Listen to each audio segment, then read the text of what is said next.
The revolution is here. A movement of people free to live, work, and choose. We won't tell you what to think. We just demand that you think for yourself. This is Kibbe on Liberty. Jesse, how's it going? Not too bad. How you doing, Matt? Good, good. We've been talking about having this conversation for a while now. But before we do that, why don't you tell people a little bit about your background? You're with Americans for Prosperity, but you've been fighting the fight in local government in Missoula, Montana. Yeah, and thank you so much for having me on, Matt. I really appreciate the opportunity. So I actually grew up in a small rural town in Montana and served on the Missoula City Council, which is our second biggest town. Your viewers might know it as the location of Yellowstone, where that's filmed. Got elected when I was 26 years old back in 2018 and served all the way up until January of this year. Was a financial advisor for about 8 years, and then when I got off city council, I still wanted to try and make a difference, so I joined with Americans for Prosperity back in February and have been keeping up the fight for freedom and individual liberty. Why on earth would anyone run for public office at the local level? Yeah, so I ultimately decided to run for city council when I was 26 years old. Really didn't know what it was about. Didn't even know who the mayor was at the time, like most of the town. We don't even know who our elected officials are at the local level. But as a financial advisor, I was working with a lot of folks who were on a fixed income. They were retired, and they'd owned their home outright. They'd done everything they were supposed to do. They'd paid off their home, but they still owed their rent to the government. And at the local level, believe it or not, taxes typically go up every year. I mean, as much as we complain about the federal income tax, at least it doesn't go up every year. But at the local level, typically goes up and up and up and up and never, ever goes down. And these folks that were my clients, they were getting taxed out of their home. They were people that had lived in their house since maybe the 70s, 60s. They'd raised their family there. They had their grandkids there, all these memories that they'd built into this home. But their Social Security checks, their pensions weren't going up at the same rate their property taxes were, and the government always had their rent as due. There was no way of getting around it. And they told me, they said, well, Jesse, you're 26 years old, you're not married, you don't have kids, why don't you give it a shot?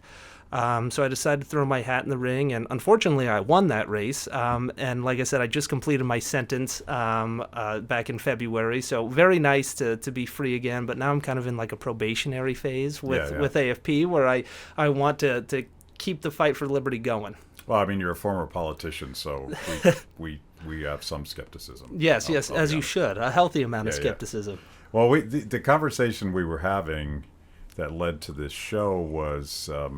you were kind of scolding me because I live in D.C. Have always focused on trying to change the national landscape, and starting with the presidency, but who controls Congress, and issues like that. And I think it was Mike Lee that points out that the more and more we fight about control in Washington D.C., the more we're getting away from the American model, which is localism and federalism. And even myself as a libertarian, like, we believe in communities cooperating and solving problems from the bottom up.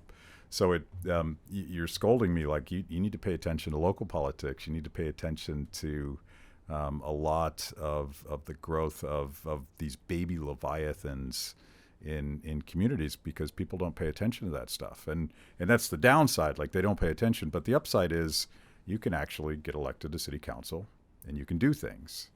And talk a little bit about, and this probably goes right into the job you're doing now, but talk some about the issues that mattered in Missoula that you think might basically apply to every community.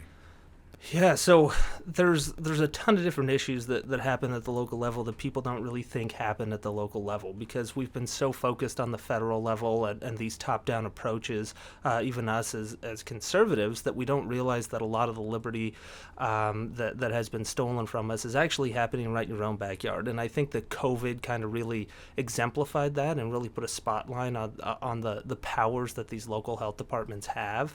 Americans for Prosperity worked on a bill to rein in executive powers at the local level. And believe it or not, before we'd done our bills, before COVID happened, the local health department in Montana had the authority to arrest the county sheriff. So the elected county sheriff could be arrested by the local health departments. Wow. It was unbelievable what can happen. So it was like mini Fauci. Yes, exactly. And all of the health department heads were like tiny little Faucis going around. And what's sad is that they were doing this before COVID. When if there was a health code violation, if it was somebody they didn't like, they had the power to shut down a business. COVID put the spotlight on that. Yeah. But ultimately, they always had the power and control over the businesses. Yeah, and that was something that was shocking to me. And obviously, Washington, D.C. is not a small city. No. But I was shocked at the blank check powers that our mayor had to just have rolling emergency powers for almost 2 years. And we've talked about that on that show, but that happened everywhere. And I don't know exactly where those powers come from. And I don't believe that they're constitutional. But really the only way to deal with it is the old-fashioned way. People have to show up, and people have to hold them accountable. Exactly, and the mayor in Missoula, him and I did not agree on a whole lot, but one thing we did agree on is he would say all the time that he hears people complaining about the way that the city council does business, the way the mayor does business, the city policies, and then you look out into the audience and you see 2 or 3 people in council chambers, and nobody's showing up until they're commenting on Facebook, they're commenting on Twitter, they're doing this, that, and the other thing, but they don't even know who their elected official is, let alone to show up to a city council meeting to voice their opinion. Yeah. But that is tremendous opportunity, because I don't imagine that many people show up, and it's a great way to push people in the right direction. I mean, government sometimes goes to those who show up. Correct. And as we've talked about, conservatives have taken the fight more to the federal level, and we focused on these top-down solutions. But while we've been doing that, the Democrats and the left have been focused on local issues since the early 1900s, and they have gotten control basically of every board, all these different advisory councils that the mayor has, school boards, everything that they have taken control over slowly and methodically over time, incrementally. Yeah, I was thinking specifically about education, and it's another one of those issues where the mythology is because of the Department of Education, and because the Biden administration talks so much about throwing more money at education, people forget that it is almost exclusively financed at the local level, controlled at the local level, and as we learned under lockdowns, really controlled by a fairly elite group of teachers union officials that don't seem to give a damn about kids. Yeah, they do not, unfortunately, in large portions, care about kids, and the whole incentive structure, unfortunately, is set up in a way that they can make a decision that's contrary to the customers. The customer in this case is being the taxpayers and the parents, and it doesn't affect their funding. It does not impact their funding. And there's a lot of teachers that are great teachers, but they're tied into teaching standardized tests. They can't actually work with that child to help them achieve their individual potential. They have to teach to a certain standard because their funding is tied to that. So if their kids aren't scoring high on standardized tests, then ultimately they're not going to get that funding that they need. Yeah, it's really like the union bosses, I think, make it impossible for good teachers to teach, and maybe really push them out of the system because they can't function. Yeah, that's 100% correct. And if a parent wants to take their kid out of public school or homeschool their kid, the teachers don't care, the school system doesn't care, the administrators don't care, because the parents have no leverage in this situation. The leverage, of course, being money that they've paid through their property taxes, that their neighbors have paid through their property taxes. It goes to that school no matter what. So what happened in Missoula and Montana with school lockdowns? Because everybody's paying attention in New York City and the awful way that the mayor's handling the situation there, but that happened almost everywhere.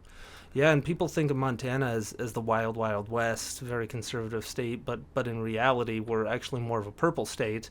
And even though we did have Republican control at all 3 branches of government, the local levels, the power at the local government, the local schools, still had masking policy up until 3 months ago, that the kids had mandatory masks. They weren't actually back in school until this last school year full time. They were doing kind of alternate days.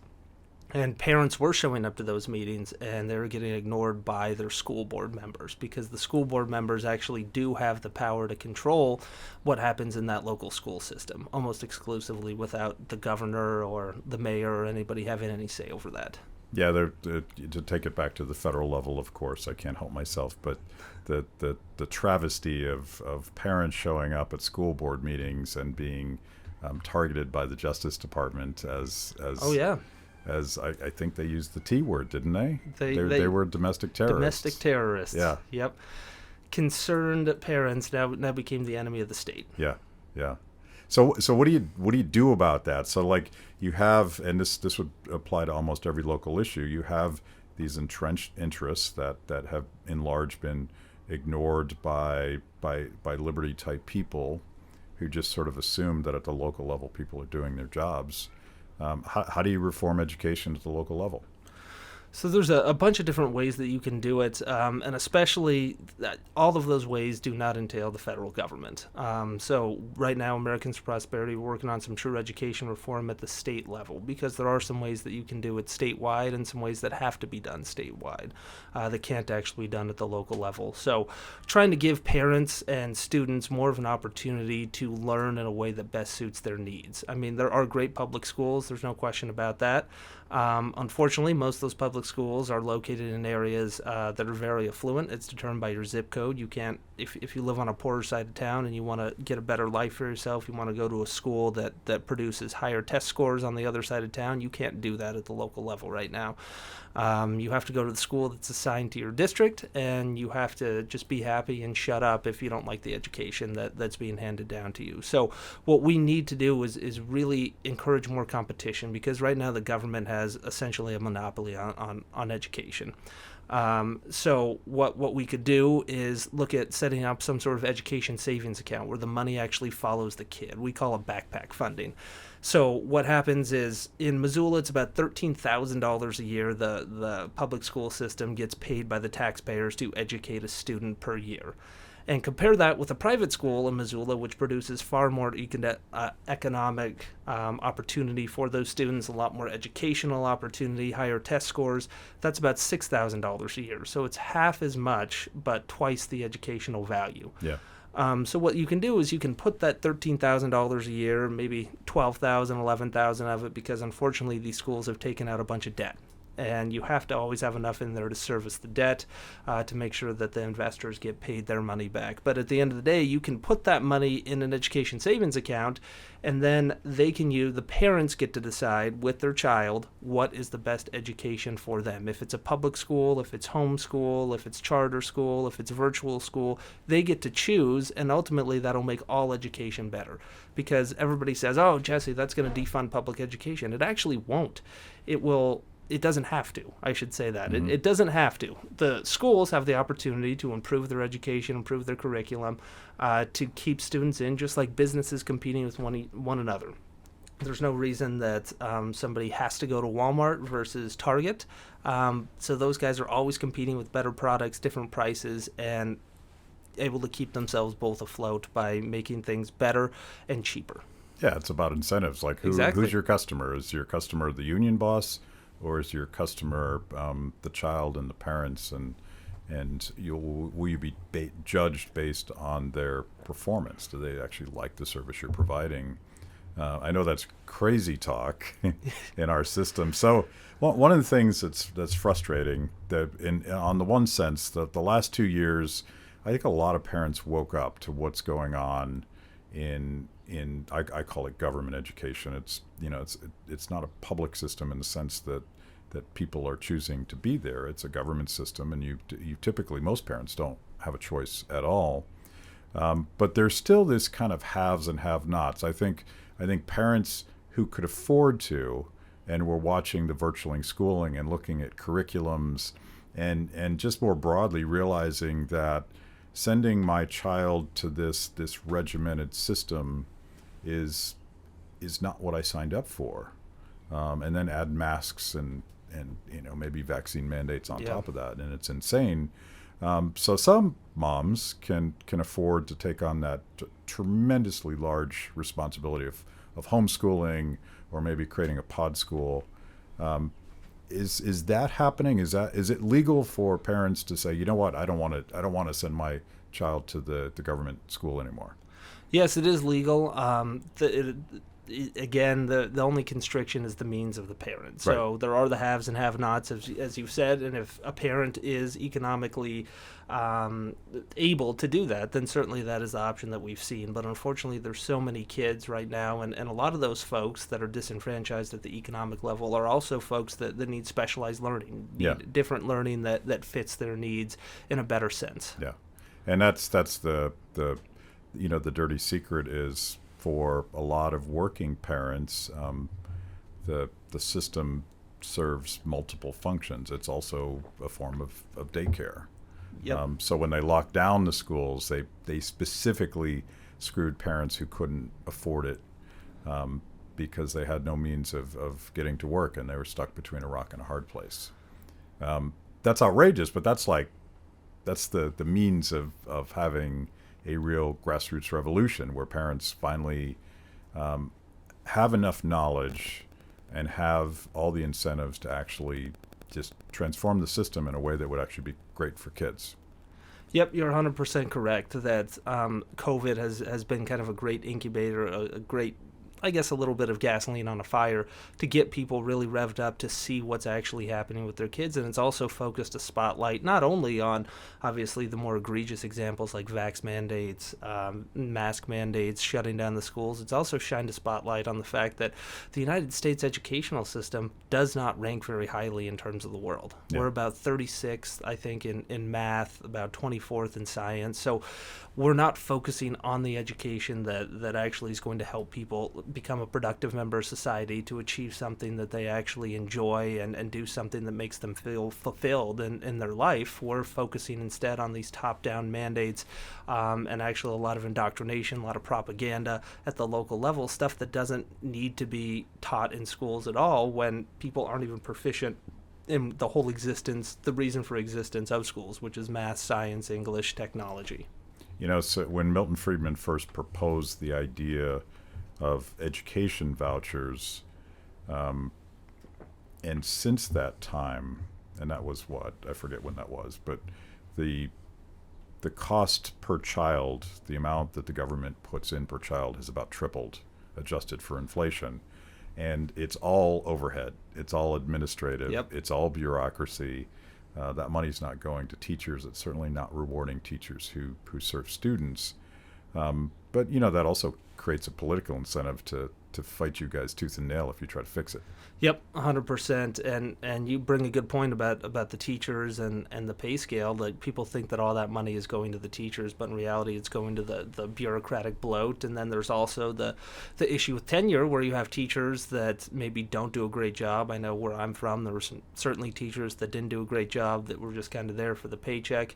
And then you had a teacher that was there, that was passionate, that stayed after school late, that was there in the summers, that was calling these kids at home. He got paid the same amount of money or less than the teacher that didn't do anything at all. Yeah. So there was no incentive really for the teachers to get better and improve their students' educational experience either, because it's all one size fits all. It's all based on how long you've been there, not on the quality of education that you provide to your kids. Yeah. So we don't have the details buttoned down, but we're talking about putting together a tour this summer in Montana, featuring in part the documentary we made, Sick Year, which is really, it's looking at the last 2 years through the eyes of 4 or 5 moms who really wanted the public system to work for their children, and they also just sort of took on the responsibility for themselves, and some homeschooled, but others created pods. And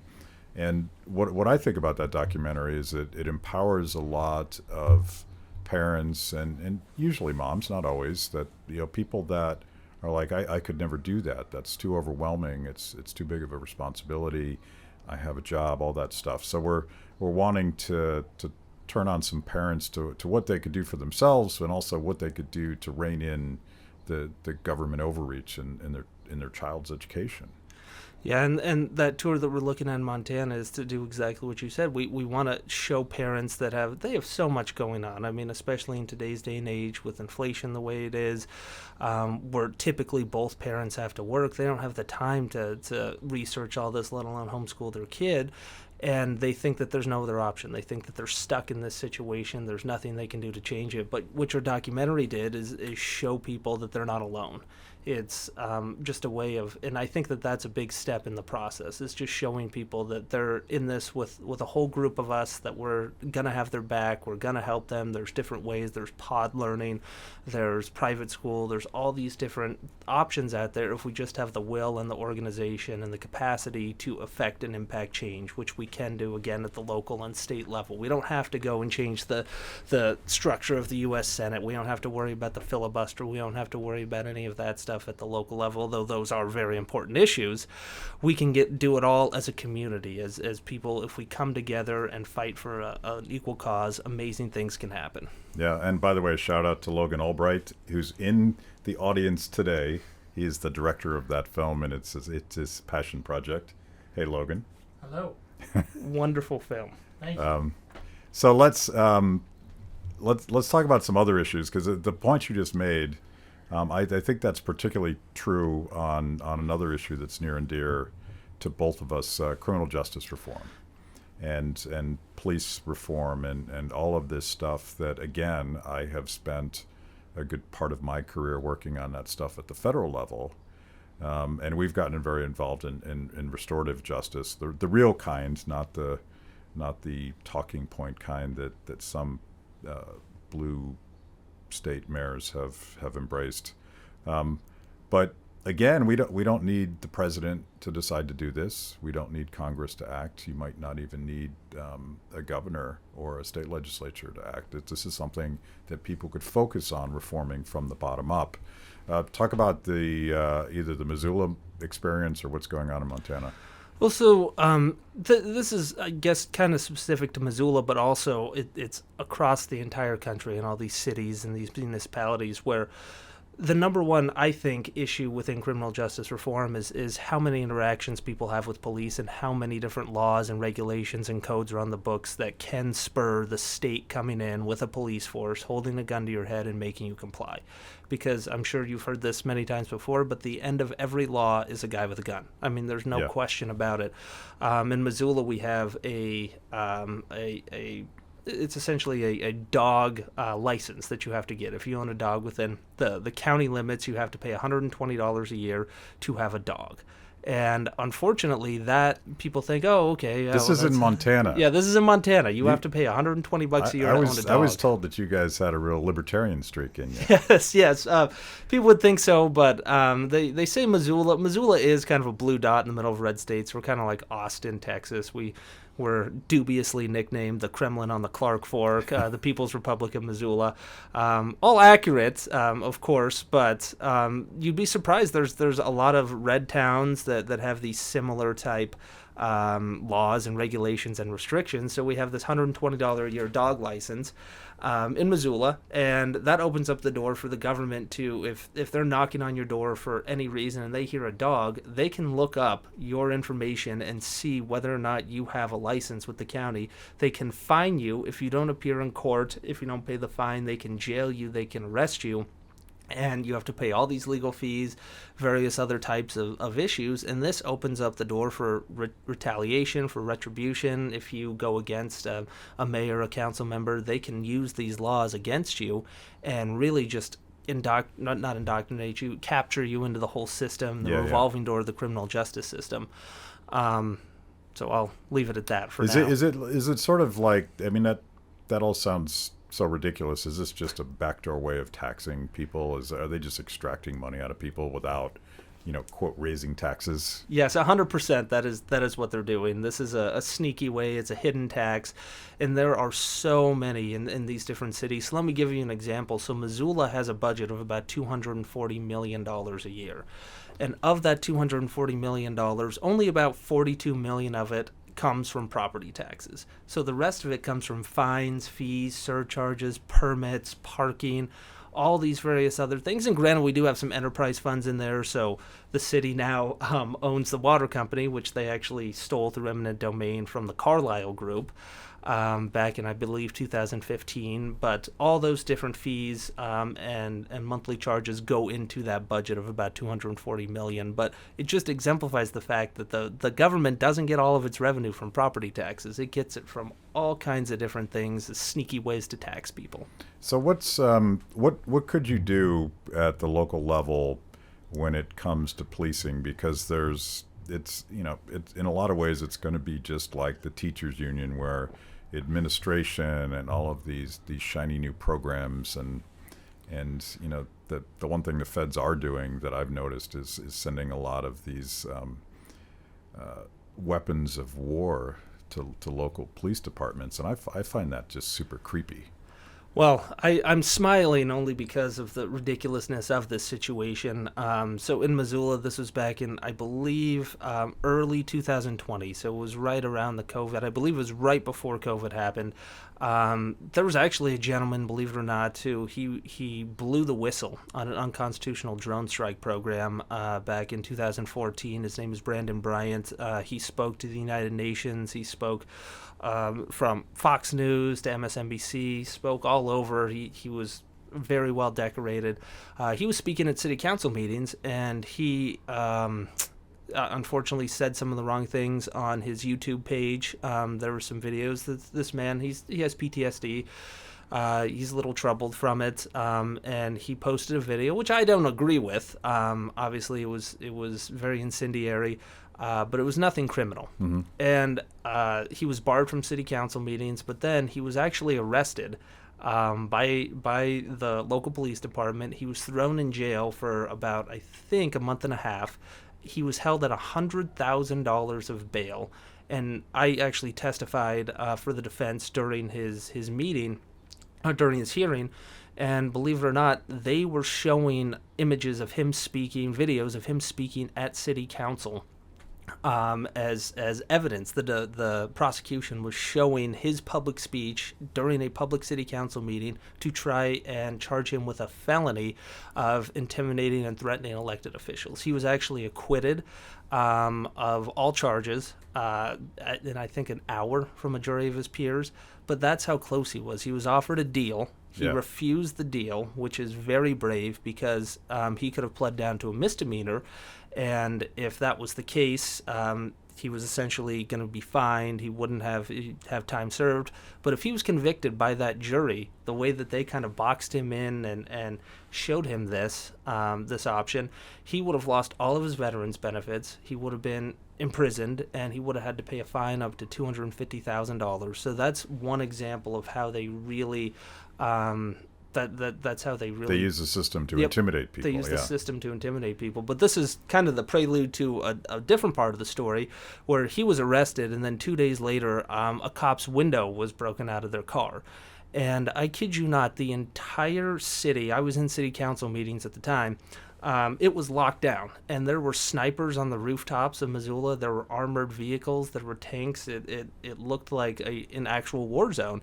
Come to find out later that the window was not shot out. It was actually, they believe, a rock that bounced up on it, and they actually even think, because it was very cold out, that it was just the defroster that malfunctioned a little bit and broke out the window.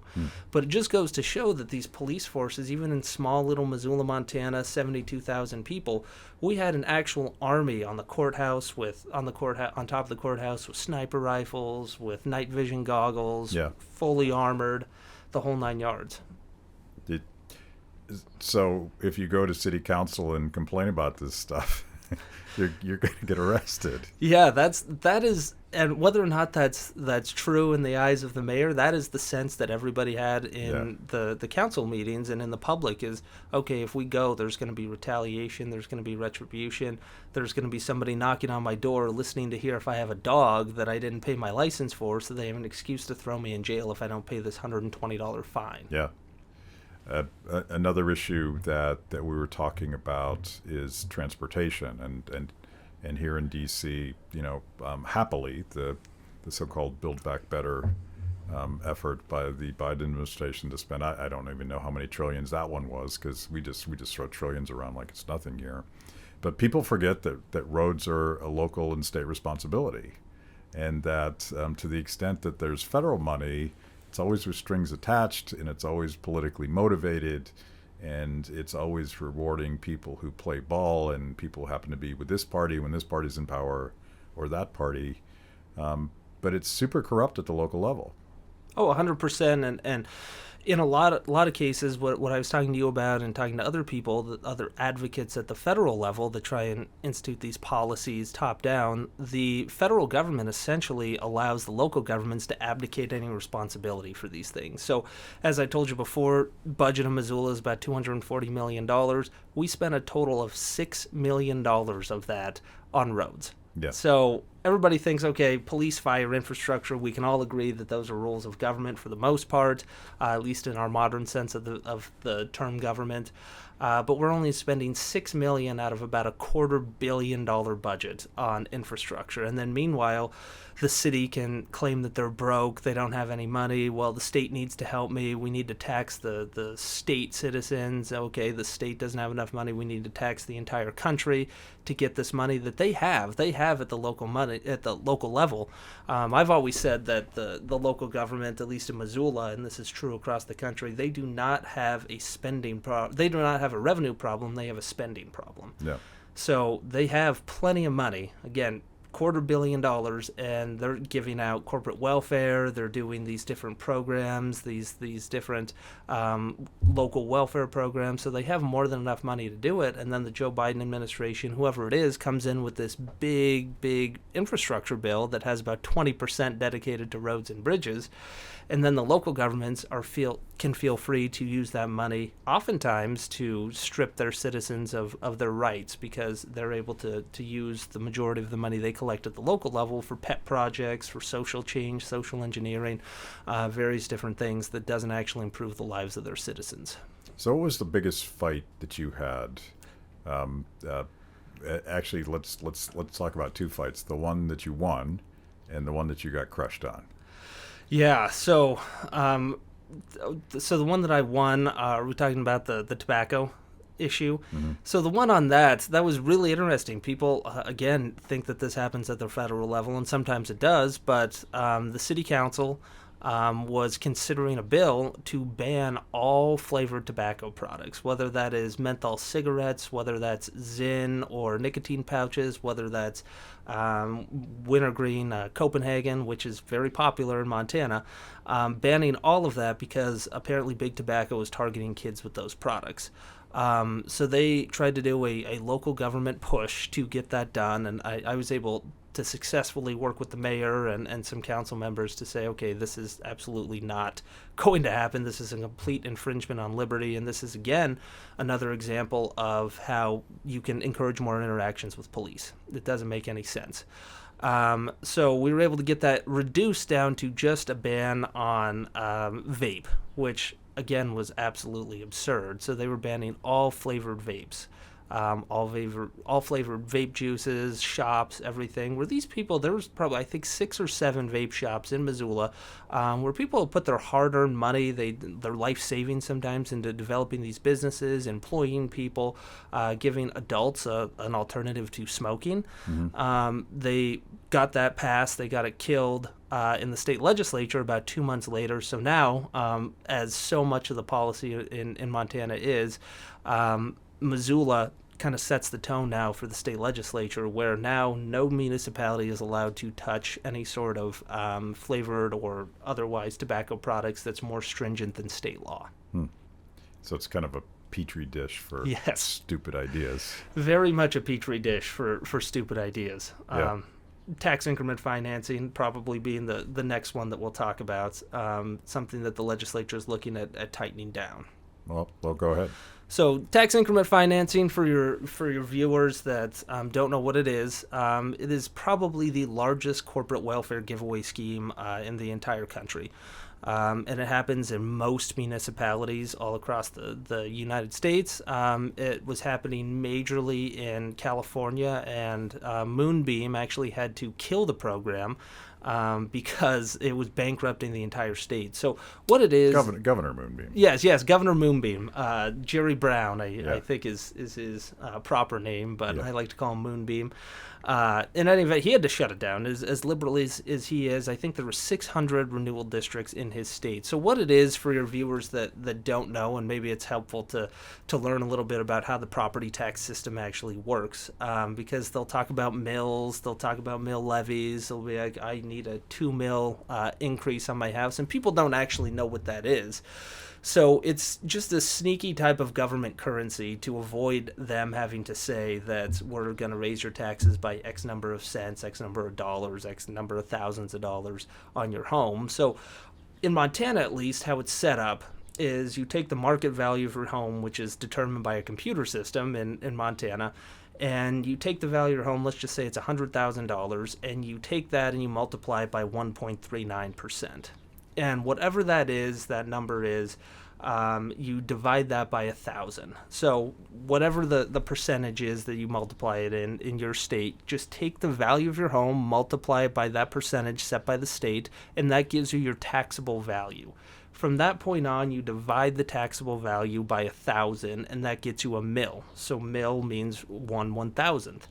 So then the mayor, the county, the schools, they charge you in mills to live in your own home. So if the mayor in D.C. charges you 250 mills, you just have to calculate what the value of the mill is worth on your home to determine how much he's actually charging you to live in your own city, in your own house. And typically there's 3 major taxing jurisdictions within a local government. There's the city, the county, and the schools. And there's a little sneaky something called tax increment financing. And what it is it's part of the urban renewal scheme. So it allows local governments, as they would say, it gives them the tool to encourage development to happen in a specific part of town, a specific geographic area. So they take your property taxes, and let's just say you're paying... we'll say you're paying $1,000 a year. I don't know what city that is, but I want to move there because $1,000 a year is nice. But you take that $1,000 a year, and if you're in a urban renewal district, you freeze the tax base. So only $1,000 will continue to go into the general funds of the police, the fire, the infrastructure, the stuff that you care about for the life of the district. And so that district will, obviously, your house will continue to grow in taxes because they'll levy more mills, the value of your home will appreciate, there's new development, new construction, all these different things that add to that general pot. So let's just say after 20 years, you're paying $3,000 a year in property taxes. So of that $3,000, only $2,000 a year of that $3,000 is actually going to give to corporate welfare giveaway schemes. It's going to something called an urban renewal district and a redevelopment agency that's controlled typically by an unelected board of bureaucrats that are all appointed by the mayor. So in Missoula, for example, we have districts that on average last about 40 years, and we have one district in particular that is 1 square mile. It is absolutely massive, and they have not been paying a nickel more in property taxes to the general funds of the county, the city, and the schools since the year 2000.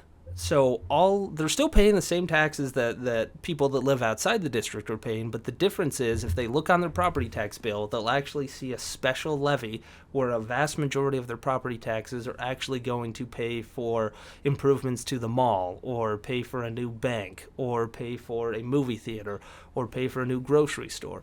And a lot of this happens in deep blue cities where they talk about corporations are evil, corporations are bad, but they're giving millions of dollars away in most cities to these private corporations who, oh, by the way, just happen to donate to the mayor or the city council or the county commissioners. Yeah, it's a cycle of corruption. A whole cycle of corruption. Yeah. So that in speaking of sort of like entrenched interests that are hard to break. I feel like we're going to go back again and again and again to that insanely complex system you just described. Yep. the only way to fix it is for people to show up and get engaged. And that of course is what you're doing now. You're organizing people, and instead of obsessing about who the next president of the United States will be, how would people actually get involved at the local level? If you want to be a citizen, you want to run for something, whatever that is. What are the opportunities and what are the tools? Yeah, so I think the biggest opportunity for most folks is to, if they're like me, they don't know who these folks are. I would say the biggest thing, the first step in the right direction is to find out who these elected officials are and find out what they're voting on, what issues that they're trying to decide on. Are they voting to give $2 million to the Marriott hotel chain, because that happened in Missoula? Are they voting to give $2 million to a large bank? That happened in Missoula. Are they voting to limit the schools, or the attendance in schools? Are they voting to lock down the different businesses? Because that's what they do in these different cities. So that's the first step, is to get involved and learn who represents you and what their voting record is. The second step, I was some punk 26-year-old. I had no idea what I was doing. I just jumped into the race, and you'll be surprised at how much your community will support you, because that I was shocked by that. Are these nonpartisan races? Typically, they're nonpartisan.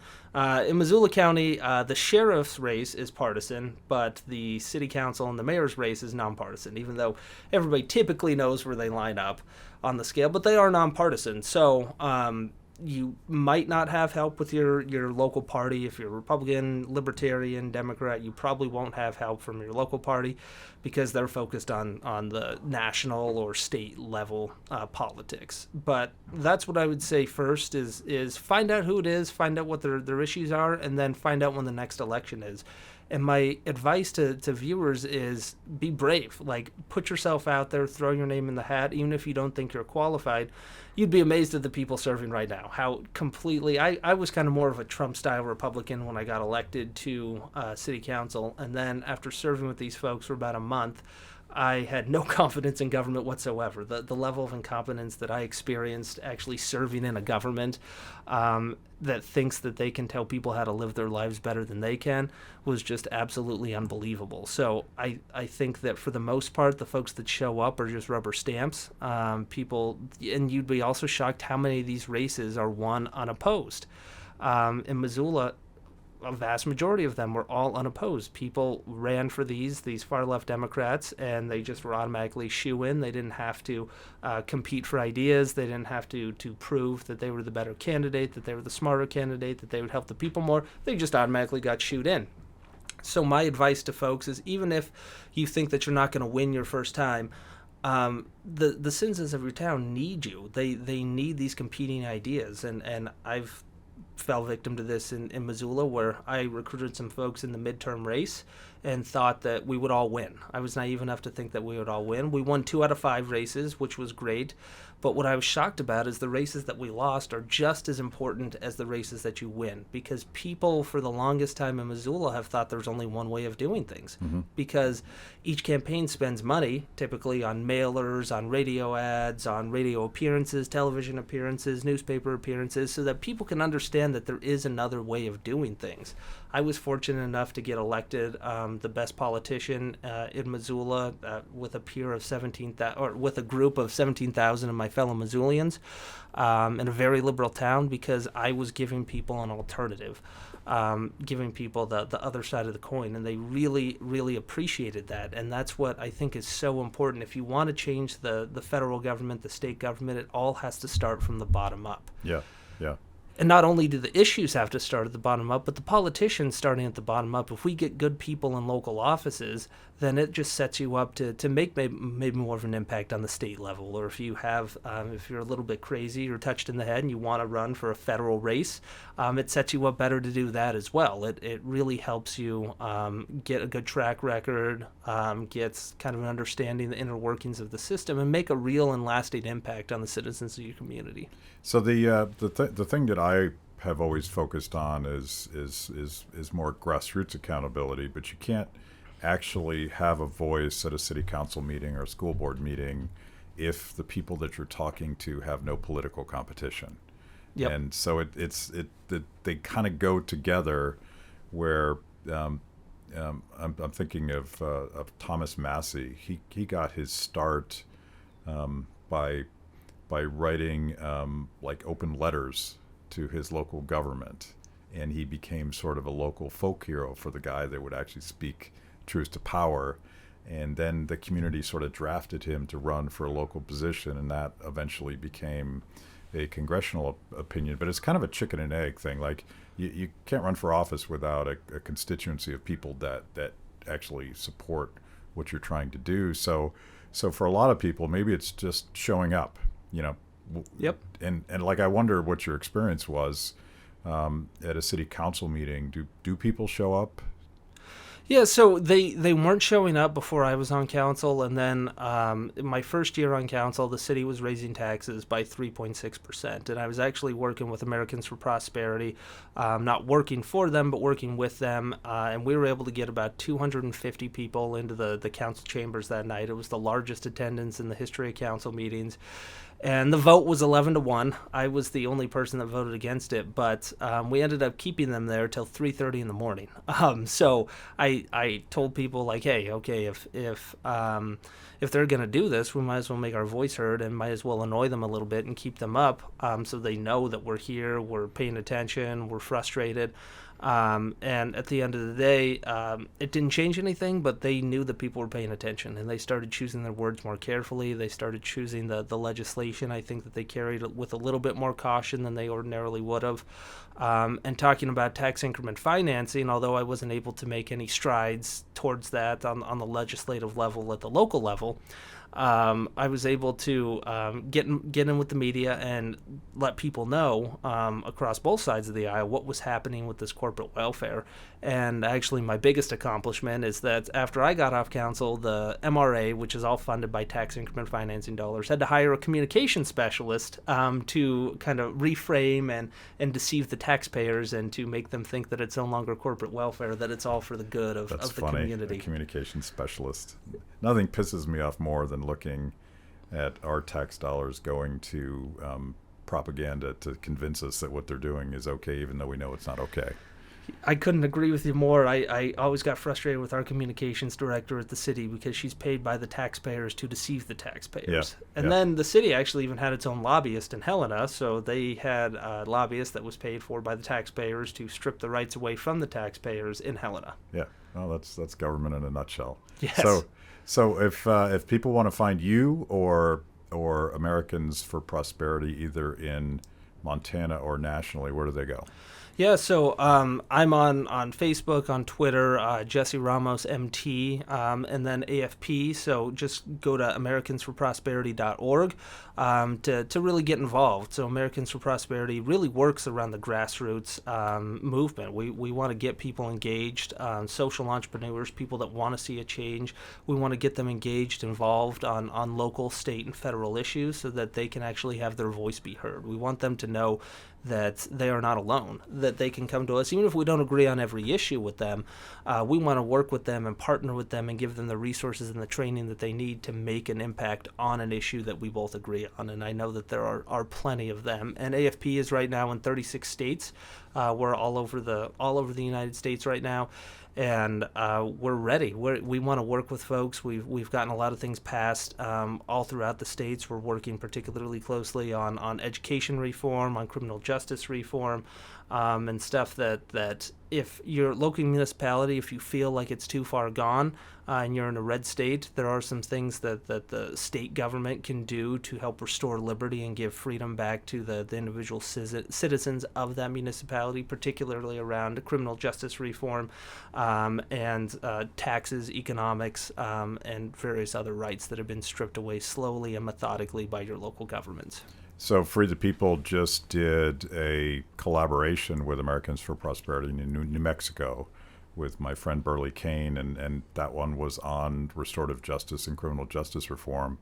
And I'm hoping we had a tremendous crowd in Albuquerque, and I'm hoping that we got something started again, bottom up, combination grassroots and just people that wanted to make a difference. So I having been on the ground, I can tell you that the combination of a good idea, a good story, and a grassroots army is unstoppable.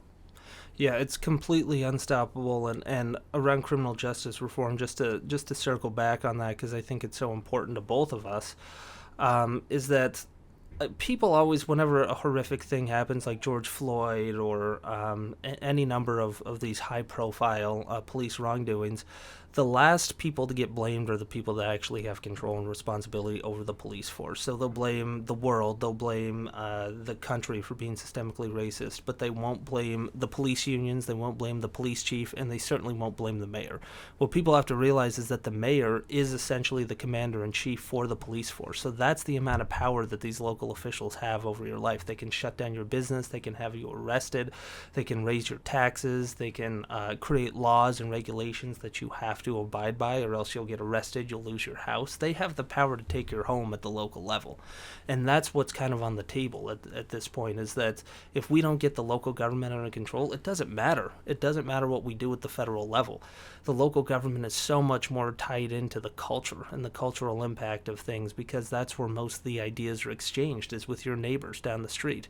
And if you don't have competing ideas and a competition of ideas within local government races, you're never going to be able to change the nation. Bottom up, not top down. Yep, correct. Bottom up, not top down. Thank you, sir. Yes, thank you very much for your time. Thanks for watching. If you enjoyed that show, make sure that you like and subscribe. Click the little bell so that you get notifications. And if you consume this via podcast, go wherever you want to go. We're everywhere. Kibbe on Liberty. The revolution starts now.